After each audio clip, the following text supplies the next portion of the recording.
Iya, Mbak. Assalamualaikum warahmatullahi wabarakatuh. Salam sejahtera bagi kita semua. Om Swastiastu, Namo Buddhaya, salam kebajikan. Jadi di sini kami dari kelompok 5 dengan RPS 9 akan menjelaskan, memaparkan materi tentang diskresi atau biasa disebut phrases Hermeson. Jadi kami dari kelompok 5 ini terdiri dari 4 orang. Yang pertama itu ada Amanda Gutawa-Pister Putri sebagai pemateri, lalu ada Annabel Safira sebagai pemateri, dan lalu ada Arwinda Almasa sebagai pemateri, dan yang terakhir ada saya sendiri, Muhammad Faris Febrian sebagai moderator dan sekaligus pemateri. Jadi di sini oke. Jadi di sini materi pertama akan dijelaskan oleh rekan saya yang bernama Amanda. Untuk Amanda, dipersilahkan. Baik, terima kasih waktunya rekan-rekan sekalian.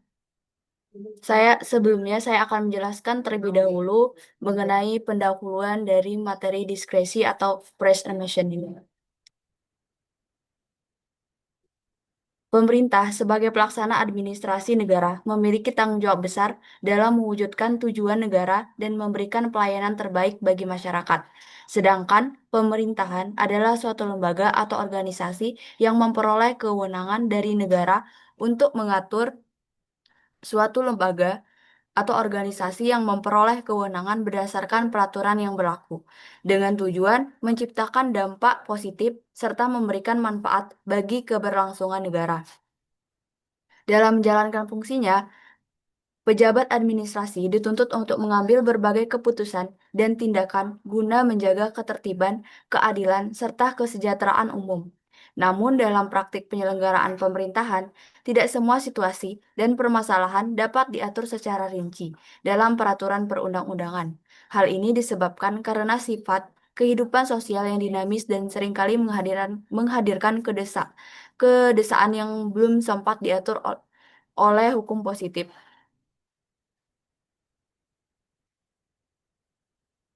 Untuk menjabatani kekosongan hukum dan memastikan jalannya roda pemerintahan tetap efektif, pejabat pemerintah diberikan ruang untuk bertindak berdasarkan diskresi.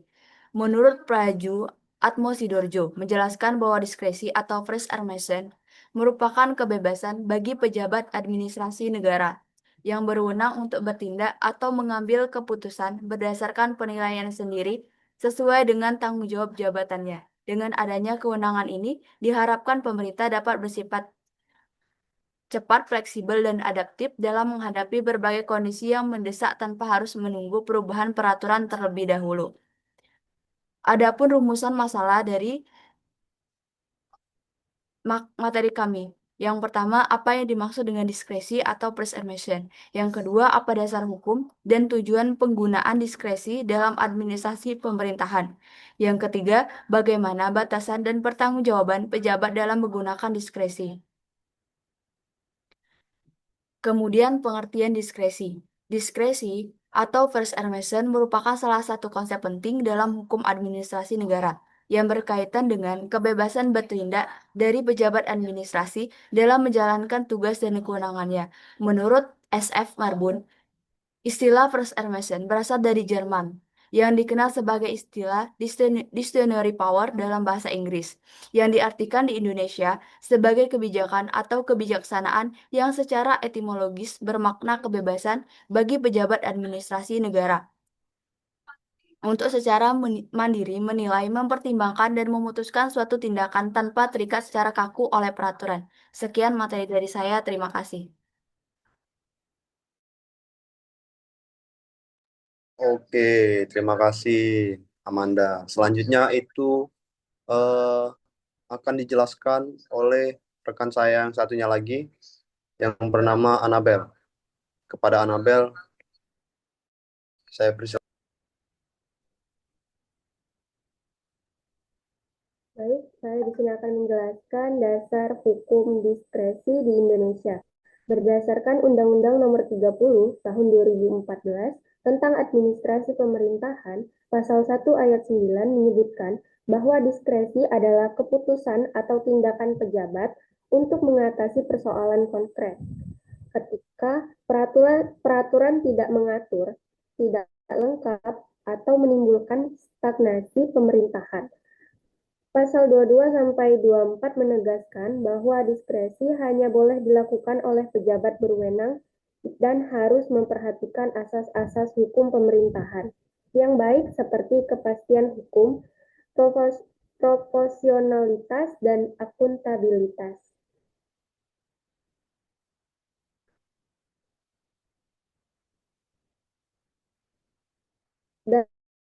Dan ada juga tujuan dan fungsi diskresi. Tujuan diskresi adalah yang pertama, melancarkan penyelenggaraan pemerintahan. Yang kedua, ada mengisi kekosongan hukum. Yang ketiga, memberi kepastian hukum. Dan yang keempat, mengatasi stagnasi pemerintahan.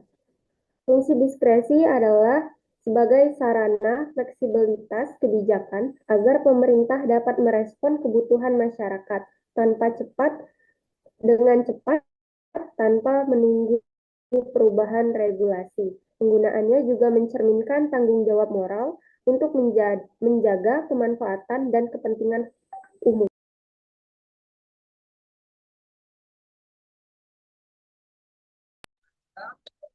Oke, terima kasih untuk Amanda. Langsung saja itu materi rekan saya yang terakhir akan dijelaskan oleh Arwinda. Pada Arwinda, saya persilahkan.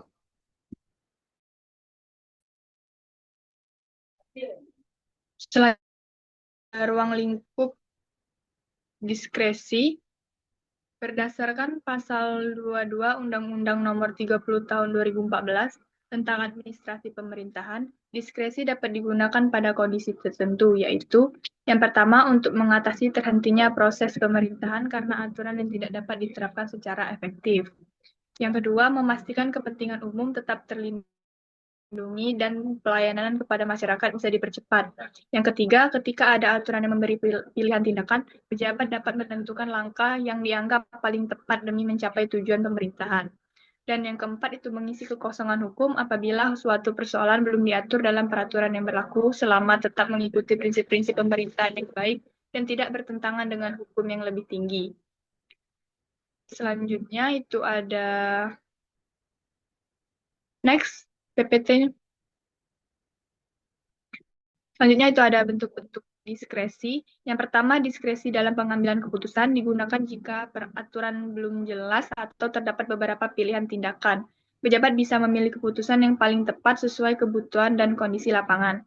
Yang kedua, diskresi dalam pelaksanaan peraturan. Pejabat dapat menafsirkan atau menyesuaikan aturan agar sesuai dengan situasi nyata di lapangan, terutama jika aturan tidak sepenuhnya cocok dengan kondisi yang terjadi. Yang ketiga, diskresi pada keadaan darurat ketika terjadi keadaan mendesak seperti bencana atau krisis. Pejabat dapat bertindak cepat meskipun belum ada aturan khusus. Selama tindakannya melindungi kepentingan umum, setelah itu tetap wajib melapor kepada atasan. Yang keempat itu ada diskresi untuk mengatasi stagnasi pemerintahan. Digunakan ketika pemerintahan terhenti atau terganggu sehingga dapat merugikan masyarakat. Selanjutnya itu ada beberapa syarat yang harus dipenuhi. Yang pertama, harus sesuai dengan tujuan hukum dan kepentingan umum, lalu tidak boleh bertentangan dengan aturan yang lebih tinggi, dan wajib mengikuti prinsip-prinsip pemerintahan yang baik seperti kepastian hukum, keadilan, transparansi, dan akuntabilitas, berdasarkan pertimbangan yang logis dan objektif, bukan karena kepentingan pribadi, tidak menimbulkan konflik kepentingan, dan harus dilakukan dengan niat baik dan penuh tanggung jawab. Sekian dari saya, terima kasih. Oke, terima kasih Arwinda. Selanjutnya untuk materi terakhir saya akan dijelaskan oleh saya sendiri. Pertanggungjawaban dan pengawasan diskresi itu dalam pandangan hukum administrasi negara, diskresi merupakan kewenangan bebas yang diberikan oleh pejabat pemerintahan untuk mengambil keputusan ketika peraturan perundang-undangan tidak mengatur secara jelas atau ketika diperlukan langkah cepat demi kepentingan umum. Menurut Undang-Undang Nomor 30 Tahun 2014 tentang Administrasi Pemerintahan, diskresi diperbolehkan selama memenuhi asas legalitas, akuntabilitas, proporsionalitas, dan kepentingan umum. Menurut Sunyaprilo dan Soeharno, pada bukunya tahun 2023, mereka menjelaskan bahwa diskresi bukanlah bentuk kebebasan absolut, melainkan sarana hukum untuk menjamin efektivitas pemerintahan dalam menghadapi kekosongan norma. Namun, pelaksanaannya tetap harus berjalan dengan asas-asas umum pemerintahan yang baik, seperti kejujuran, keterbukaan, dan kehati-hatian. Selanjutnya, itu ada pertanggungjawaban. Pertanggungjawaban merupakan aspek krusial dalam penggunaan diskresi. Pejabat yang menggunakan diskresi wajib mempertanggungjawabkan keputusannya secara administratif, perdata, maupun pidana apabila menimbulkan kerugian atau pelanggaran hukum. Seperti yang dijelaskan oleh Lutfi pada bukunya tahun 2024. Pertanggungjawaban administratif biasanya dilakukan melalui mekanisme pembinaan, teguran, atau pencabutan kewenangan. Sedangkan pertanggungjawaban pidana dapat terjadi bila diskresi digunakan untuk kepentingan pribadi atau mengandung unsur penyalahgunaan wewenang. Prinsipnya, setiap tindakan diskresi harus dapat dipertanggungjawabkan, baik dari segi prosedural maupun substansial, sesuai tujuan hukum dan kepentingan umum. Pejabat yang lalai dalam menjelaskan dasar hukum, tindakannya dapat dinilai melanggar prinsip akuntabilitas publik. Lalu yang ketiga itu ada pengawasan terhadap diskresi. Nah, pengawasan terhadap diskresi ini dilakukan melalui dua mekanisme utama. Yang pertama itu ada pengawasan internal, dilakukan oleh inspektorat, atasan langsung, atau lembaga pengawas internal pemerintah. Lalu yang kedua ada pengawasan eksternal, dilakukan oleh lembaga independen seperti Ombudsman Republik Indonesia, lembaga legislatif, maupun masyarakat sipil. Dalam buku Suni Aprili dan Soeharno tahun 2023 menekankan pentingnya sinergi antara kedua mekanisme ini agar pengawasan tidak sekedar formalitas, tetapi efektif dalam mencegah penyalahgunaan wewenang. Pengawasan juga harus bersifat preventif dan tidak hanya reaktif setelah pelanggaran terjadi. Boleh di slide ke selanjutnya. Next.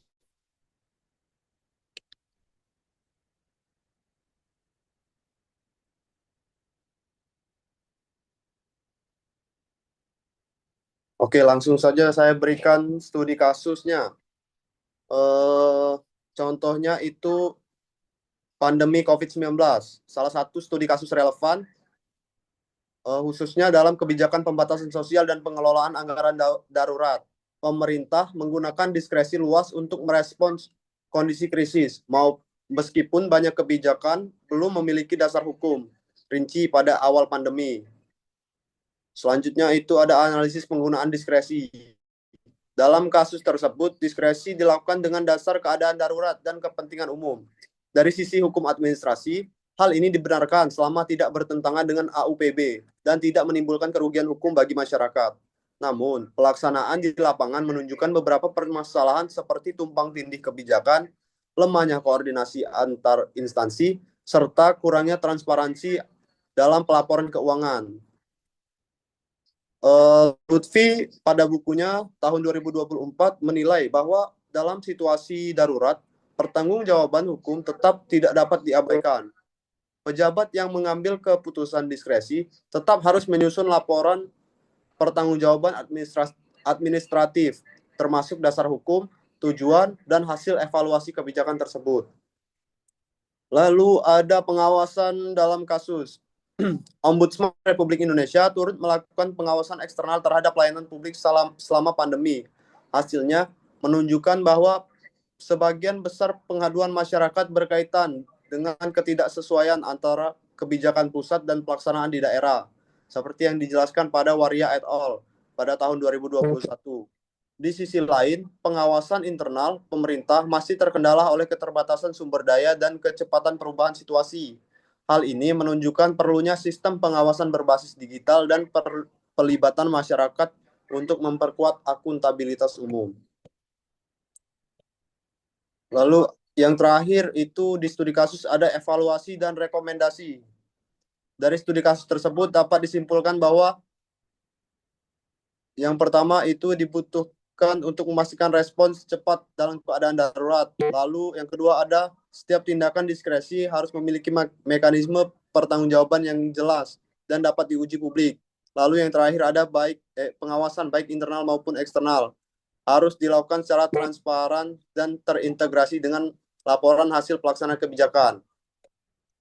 Oke, langsung saja. Sekian tadi pemaparan tentang studi kasus.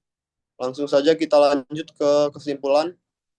Jadi kesimpulan PPT kami adalah, kesimpulan materi kami adalah berdasarkan pembahasan yang telah diuraikan, dapat disimpulkan bahwa diskresi merupakan kewenangan yang diberikan kepada pejabat administrasi negara untuk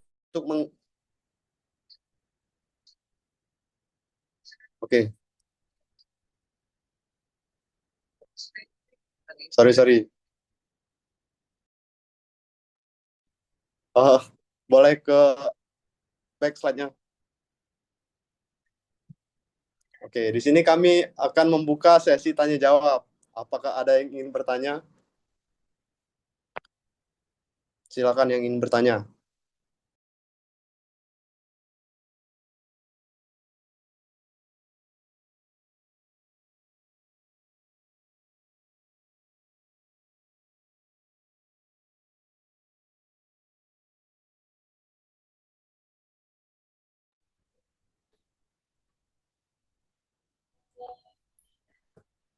Izin bertanya, moderator. Oke, boleh. Pertanyaannya itu apakah pemberian kewenangan diskresi yang luas kepada pejabat pemerintah justru dapat membuat peluang terjadinya penyalahgunaan kekuasaan, atau bagaimana mekanisme pengawasan yang ideal agar kebebasan bertindak tersebut dapat dikatakan akuntabel? Oke, itu terima kasih. Oke, terima kasih Alia Darmawan. Selanjutnya, apakah ada lagi yang ingin bertanya?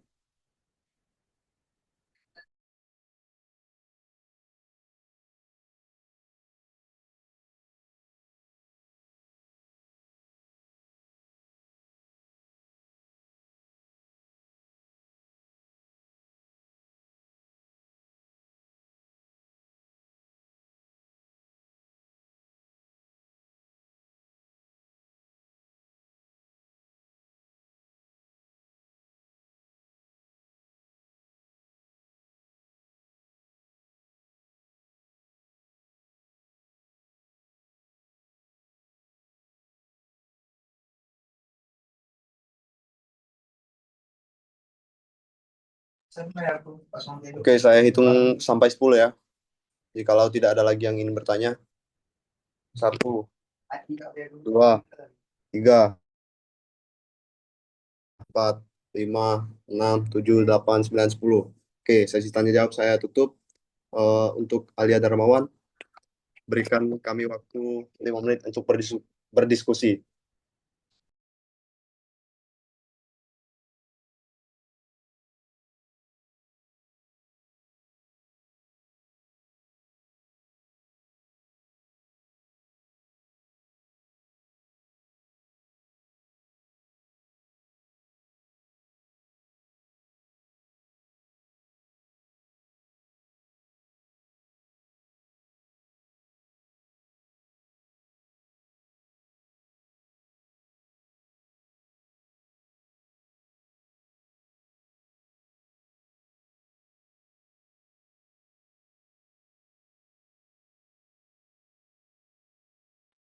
Oke, terima kasih Alia Darmawan sudah menunggu kami berdiskusi.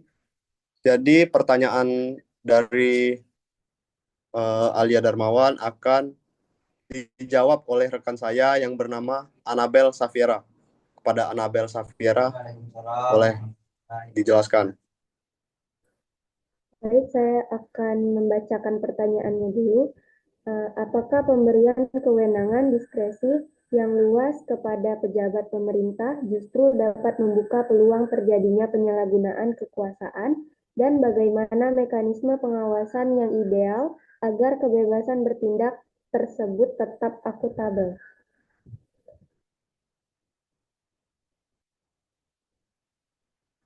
Jadi jawabannya ya, karena kewenangan diskresi yang luas memang berpotensi disalahgunakan apabila tidak disertai dengan sistem pengawasan dan pertanggungjawaban yang jelas. Oleh karena itu, pengawasan terhadap pelaksanaan diskresi harus dilakukan secara berlapis. Ada dua, yaitu yang pertama pengawasan internal oleh atasan langsung dan inspektorat untuk memastikan keputusan tetap sesuai asas hukum administrasi. Dan yang kedua, ada pengawasan eksternal oleh lembaga independen seperti ombudsman dan masyarakat sipil untuk menjamin transparansi publik dengan pengawasan yang transparan dan partisipatif. Kebebasan diskresi dapat tetap berjalan tanpa melanggar prinsip akuntabel,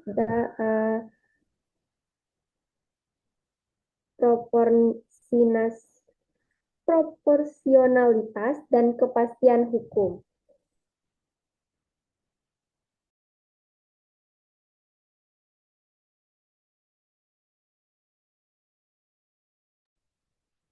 Apakah jelas? Baik, cukup jelas. Terima kasih. Oke, pertanyaan yang sangat bagus dari Alia Darmawan. Terima kasih untuk Alia Darmawan. Juga untuk Anabel Safiera adalah penjelasan yang sangat bagus. Sudah, lanjut ke kesimpulan. Itu ada diskresi merupakan instrumen penting dalam hukum administrasi negara yang memberikan ruang bagi pejabat untuk bertindak cepat ketika hukum belum mengatur. Namun, kebebasan ini tidak absolut. Diskresi harus dilaksanakan dengan dasar hukum, asas legalitas, dan prinsip akuntabilitas agar tidak menjadi sarana penyalahgunaan wewenang. Jika diterapkan dengan benar, diskresi mendukung terwujudnya pemerintahan yang responsif, transparan, dan berlandaskan good governance. Oke, terima kasih. Sekian penjelasan dari kelompok 5 dengan RPS 9. Saya akhiri. Wabillahi taufik wal hidayah. Wassalamualaikum warahmatullahi wabarakatuh.